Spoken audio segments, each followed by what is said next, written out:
अस्सलाम वालेकुम भाईजान। आज हमारे साथ सिंध के मशहूर सन्यासी मोहतरम जनाब अब्दुल वारिस लाखो साहब तशरीफ़ फरमा हैं।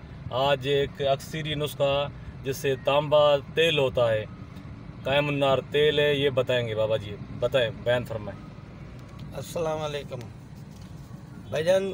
तांबा जो है वो बुरादा करना है। उसके बाद में जो है वो नौशादर 3 पाव लेना है। 1 पाव नौशादर से जो है तांबा को खरल करके आप कजली की तरह बना लो तांबे को। उसके बाद में रोगनी हंडी में आप 1 पाव नौशादर बिछा दो। उसके बाद में जो है वो खरल किया हुआ तांबा नौशादर के साथ वो बीच में रखो।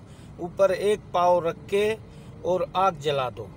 ये नौशादर का जोहर उड़ेगा, उड़ने दो जब तक जोहर ख़त्म हो जाए, धुआं ख़त्म हो जाए, तो इंशाल्लाह आपको तांबा बावज़न तेल मिलेगा। अच्छा भाईजान, ये नंबर नोट फरमाएं। अगर किसी को कोई मसला हो, समझ में ना आए, तो 030034257333 इस पे बाबा जी को वॉइस मैसेज करना।